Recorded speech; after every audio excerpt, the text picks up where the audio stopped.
Discrete manufacturing is perhaps the most popular category among ERP systems in the manufacturing types, but they require very unique ERP capabilities. So, which are the discrete manufacturing ERP systems in 2024?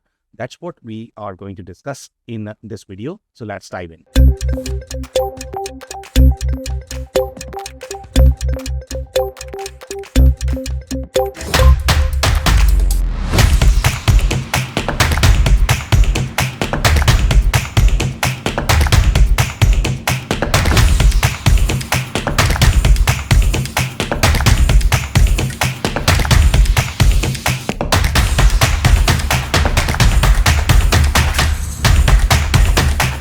Hello, everyone. My name is Sam Gupta. I am principal at Elevate IQ. Elevate IQ is the independent ERP and digital transformation firm. We help our clients with ERP selection, enterprise technology strategy, implementation, as well as change management. On that note, let's go back to today's topic, which is going to be your discrete manufacturing ERP systems in 2024. So before we dig into the topic, let's define what is discrete manufacturing and how do we define that. So for the most part, discrete manufacturing category is going to be any of the physical products that use components as a whole, and that is going to be any of the products that you see around yourself. This is going to be your table, chairs, cars, airplanes, etc. These are not going to be any of the products that are going to be slightly more food-centric, chemical, pharma. All of those go through very different process from the manufacturing perspective. They are generally going to have a formula, and that formula balances all of the different ingredients. They have different constraints in those material types. For discrete, generally, it is going to be in the number of quantities. So that's how your materials are issued. So that is a real difference between your discrete manufacturing versus process.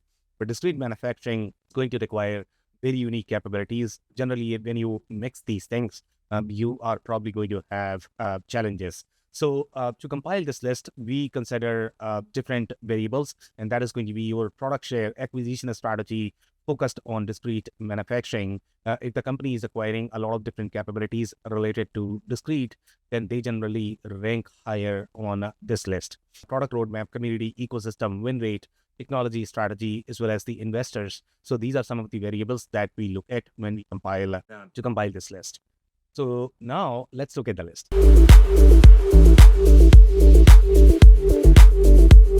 The 10 on our list is Plex. And Plex, their strength is going to be primarily in the MES-focused architecture or MES-first architecture.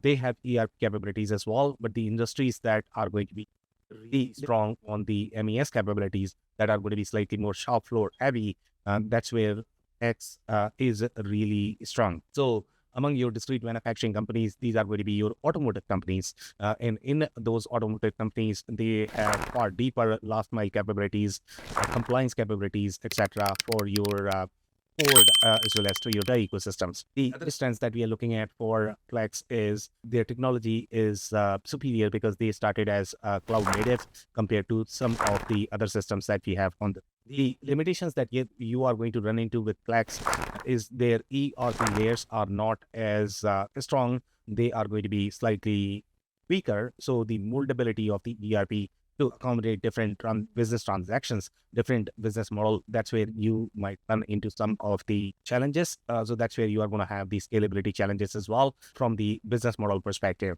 For example, since this is more of the prescriptive category, so your ecosystem as well as consulting base is not going to be as strong. So these are some of the challenges that you might run into while considering Plex. So that's number 10.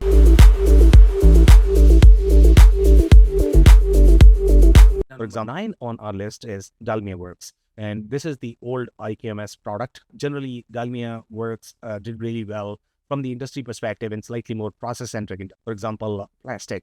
But any of the industries that are going to be around your plastic, especially from the discrete perspective, that's where your Dalmia Works is going to be a greater fit. They also have far tighter alignment with the CAD system SolidWorks. So any of the industries that are going to be on SolidWorks, they are going to have richer capabilities, far superior alignment from the product acquisition perspective. So the industries that you're looking at for Dalmia Works is your automotive, aerospace. They do really well, especially if they are going to be slightly more plastic-centric industries in those verticals.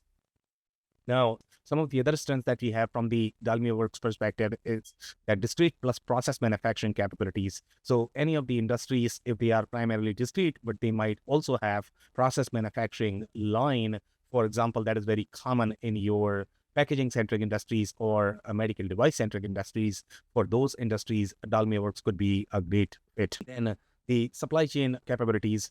For some of the industries, you are going to find the complete suite that is going to be pre-baked, pre-configured, pre-integrated. So you don't have to invest as much in doing that. With some of the other solutions, these capabilities are acquired through third parties. So you have different challenges such as your vendor risk, integration risk.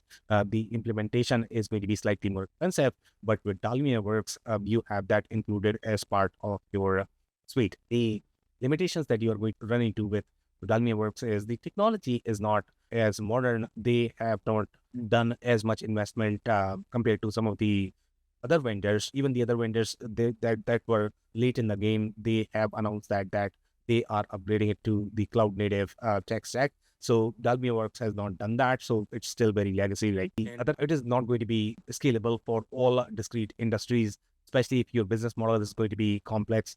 You have layers for many different industries. That's where you might run into issues. And again, the consulting base as well as ecosystem is going to be fairly similar as your Plex. That is going to be limited just because this is your prescriptive category. So that's number 9.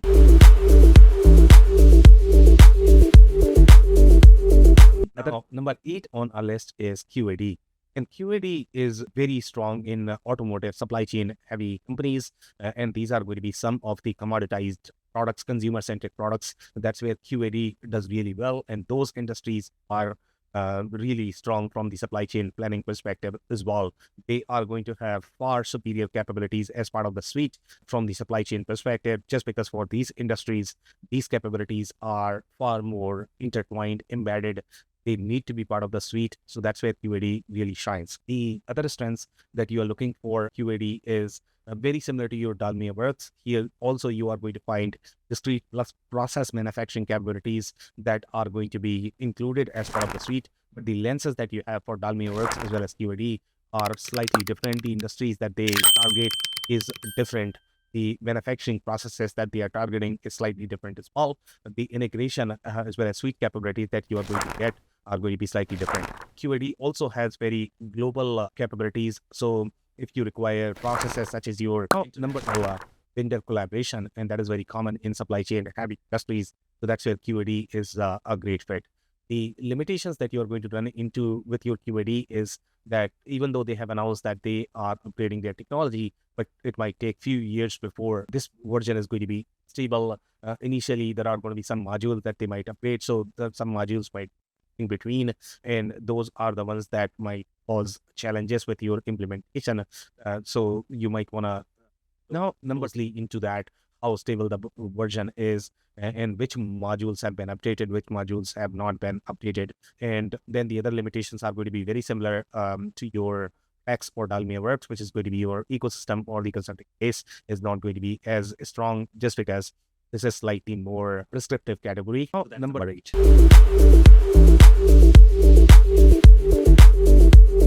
Now, number 7 on our list is Oracle Cloud ERP, which is slightly different from your previous 3. This is slightly more generalized ERP system designed for your large global publicly traded companies. And generally, these companies require the international financial consolidation. They are trying to host many different business models, many different geographies as part of one solution, just because they require end-to-end traceability for these companies. Just because of these reasons, they are not going to have the industry specific or the last mile capabilities. Their suite is not going to be as tailored as you are going to find with solutions such as your QAD or Dalmia Works. So the other strengths that you're looking at from the Oracle Cloud ERP perspective is that ERP layers are going to be far more moldable. They are designed to support many different business models. So you are going to have very diverse product. The other prescriptive products are not going to be as diverse. So depending upon your goal, whether you are looking for slightly more generalized moldable product versus you are looking for a tailored product when you are going to be on budget, that's when your prescriptive categories are going to be slightly superior. But if your goal is to get a product that can support many different business models, many different transactions, that's where your solutions such as your Oracle Cloud ERP are going to be a superior fit. The other strengths that we have is the global compliance localization. And again, they are going to be supported in many different countries. The prescriptive solutions might not be supported in as many countries. The limitations that you are looking at from the Oracle Cloud ERP perspective is the last mile capabilities, especially the suite, the integration that you are going to get with those prescriptive products. They are going to be through your third-party vendors. So again, you are going to have the vendor risk. Sometimes they might not be as well coded, documented. So even though Oracle Cloud ERP may be a great product, but these add-ons may not be as well adopted or as well coded. So you might run into challenges because of those, even though there might not be any problems in the core product. In general, the implementation is going to be slightly more expensive, or you are dealing with duplicated effort among different vendors. You are also dealing with several different integration that you might be able to get pre-baked with the other systems. And in this, since this is slightly larger product, that is going to require far more time in tailoring, customizing, configuring these capabilities, the same capabilities that are already going to be wired as part of the suite. Oracle Cloud ERP also requires very mature internal IT org. And if you don't have that, if you're very limited on budget, then this might not be the best solution for you. So that's number 7.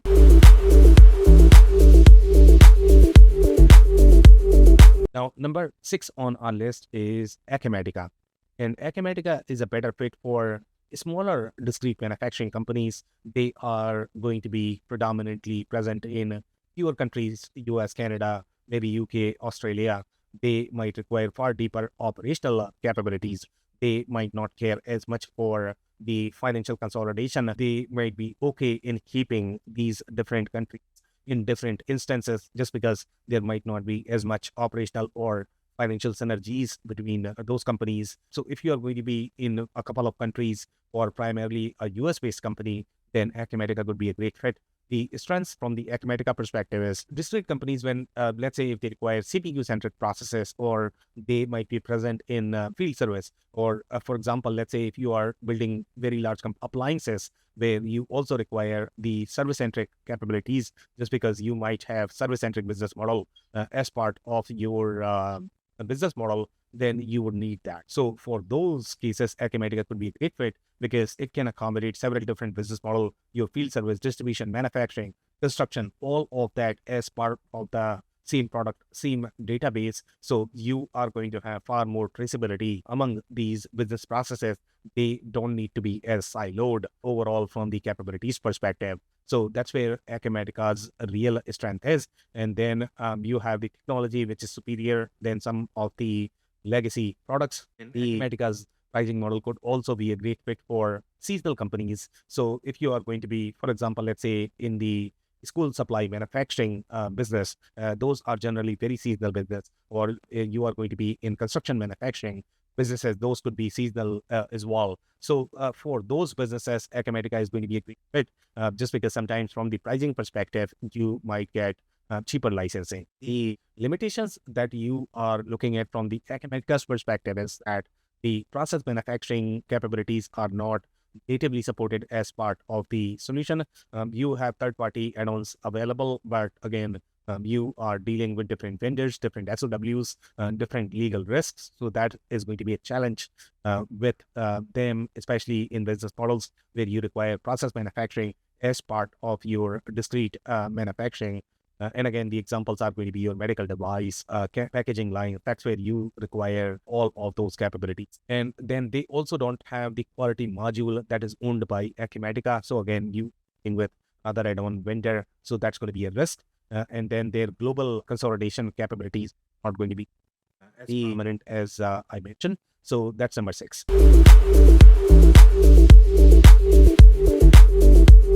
Number 5 on our list is SAP S/4HANA. And SAP S/4HANA has very similar positioning as your Oracle Cloud ERP. It's slightly bigger product designed for a global financial consolidation when you are keeping many different business models, many different business processes as part of the same solution. When you require that end-to-end traceability, but you don't care for that industry-specific capabilities, that's where your SAP S/4HANA is going to be a better fit. The strength from the SAP S/4HANA perspective is the ERP layers for complex organizations and the best of breed products that they have. For example, your success factors or EWM, etc. Those solutions are going to be great fit in creating that best of breed experience, but that is not going to provide the tailored experience for specific industries. For those, either you need to customize or you need to get add-ons, and the integration is going to be slightly more expensive. So in general, when you look at the diversity of the solution, where you can support many different business models, but you are not limited in your budget, then your SAP S/4HANA could be a great solution. And if you require the global compliance and localization capabilities, very similar to your Oracle Cloud ERP, then your SAP S/4HANA is going to be a better.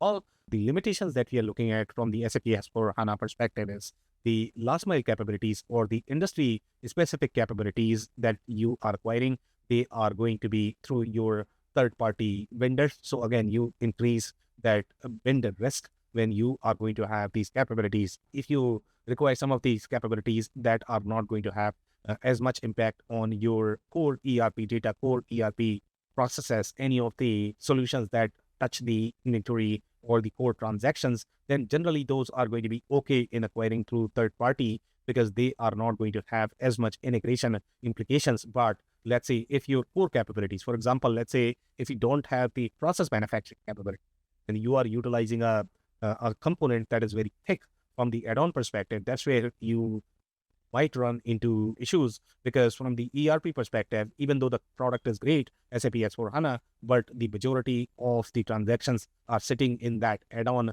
They are controlling the majority of the processes. And if that is not as well coded, adopted, documented, then you might run into issues. The implementation is going to be slightly more expensive with SAP S/4HANA just because the solution is very large and requires far mature internal IT organization. So that's number 5.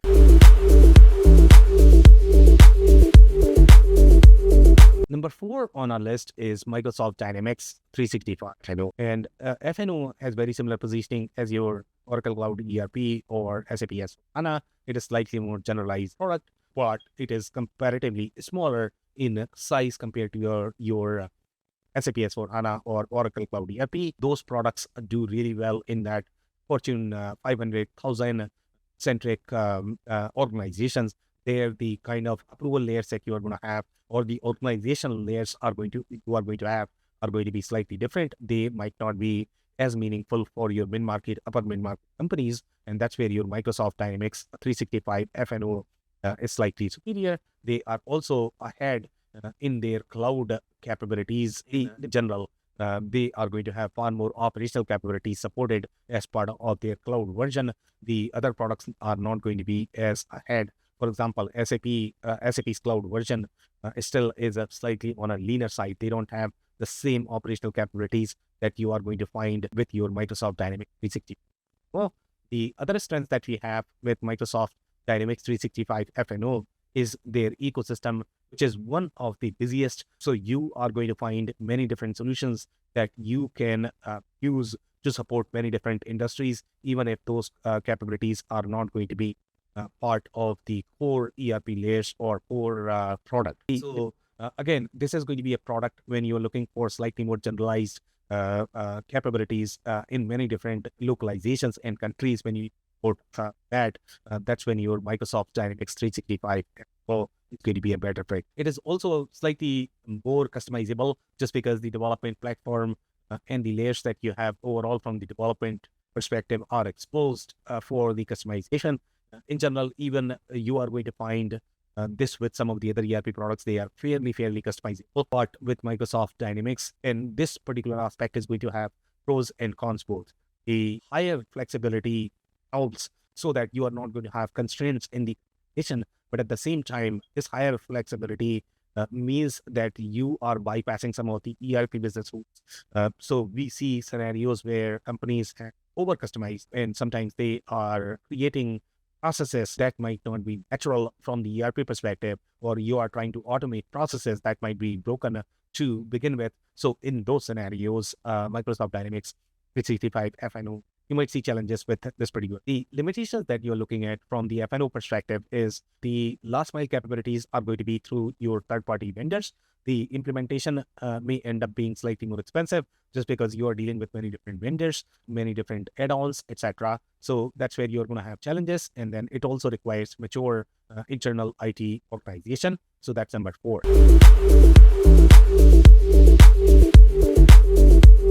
Now, number 3 on our list is Infor Cloud Suite Industrial Sightline.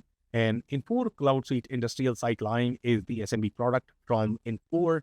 It's designed for companies that are going to be very engineering driven, but they are not going to have as formal engineering processes in mandating revision number, etc., the change control. So if you are going to have slightly fluid engineering processes, then you are going to enjoy your Infor Cloud Suite Industrial a lot more. And then the companies that are going to be slightly more in the field services spaces where they don't have as complex inventory that you are going to require in your spaces such as metal, etc., then your Infor Cloud Suite Industrial is probably going to be a better fit. The strength that we are looking at from the CSI perspective is the forms are very friendly for the customization. The costing layers are far deeper, in general, far more scalable compared to the other products. So if your primary motivation to implement your ERP is to track your cost, have complete understanding of your costing layers. If your costing layers are changing frequently, for example, let's say if you are going to be in spaces where you utilize a lot of your steel, in those cases, your costing processes will change. So if that is your primary critical success factor, then your Infor CSI product could be a great fit. And if you're going to have field service business model as part of your transactions and you require that to be embedded, you have serial lot control that you need to have as part of your field control. Your scheduling is going to be slightly more intertwined with your field service processes. That's where your Infor CSI shines. Also for the spaces where you are going to have quality processes intertwined with your ERP layers, that's where CSI is a great fit. The limitations that you are going to run into with CSI is if you are going to have very strong WBS-centric processes, if your manufacturing processes are going to be very project-centric, CSI may not be a better fit, even though they are going to have some capabilities on the project manufacturing.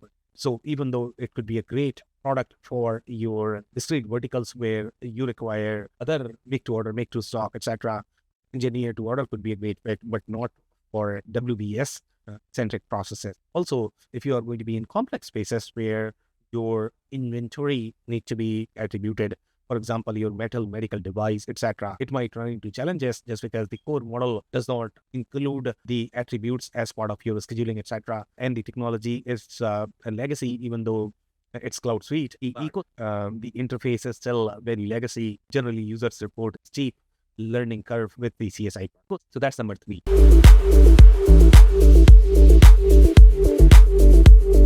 Number 2 on our list is Apicor Kinetic. And Apicor Kinetic is a better fit for industries where you require slightly more formal engineering processes where they mandate your revision number, or they might be heavy on change control.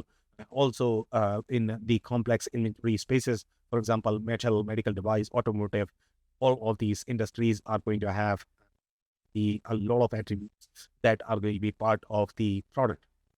The strengths that you are looking at from the Apicor Kinetic perspective is the support for complex inventory processes. So if you are going to be in any of these spaces where you have very complex inventory, whether you are tracking the heat or you are going to be in those metal spaces, that's where Apicor Kinetic is really strong. Apicor Kinetic also includes a lot more layers. So for example, let's say if you are going to be in discrete manufacturing, but you also do a little bit of e-commerce distribution, then you are going to have distribution-centric planning that is going to be included as part of your Apicor Kinetic product that might not be included with the comparable product. For example, Infor CSI is a fairly comparable product, but it is not as strong with the distribution. So if your business model is going to include your manufacturing plus distribution then your Epicure Kinetic may be a superior fit.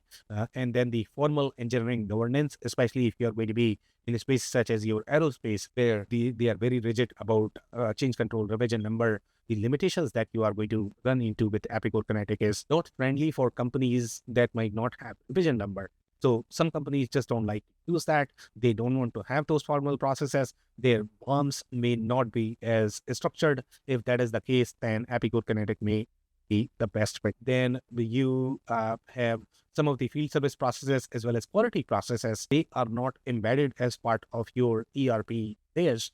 They have acquired a company, from the field services perspective, but those processes might as stable. It might take some time before they get adopted. So that could be a challenge with Epicure Kinetic. And the finance and accounting layers, they are not going to be as strong with some of the other products that we have on this list. So that's number 2.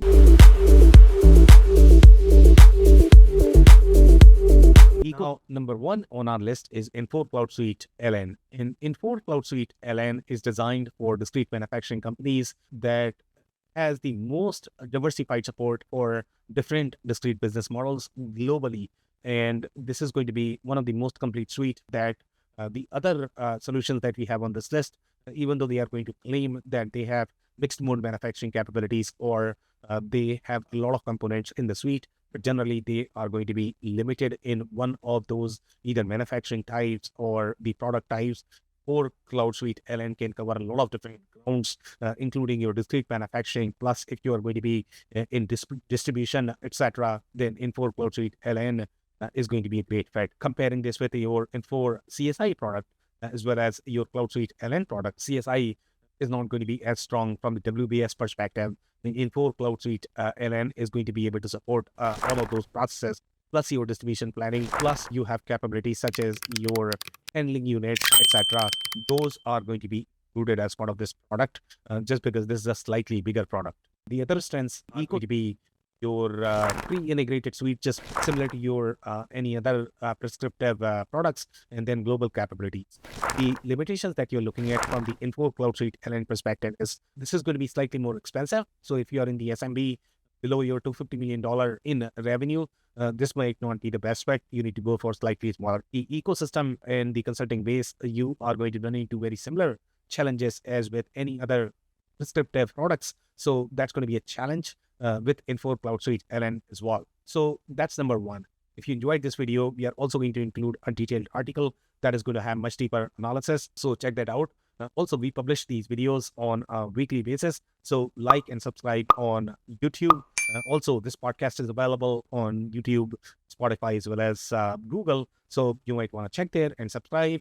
And if you have not checked our digital transformation report, we highly encourage you to download that. We compile several of these lists as well as insights to prepare you for your digital transformation journey. So we are going to include the link of that as well. On that note, thank you so much for tuning in. I'll see you in the next one.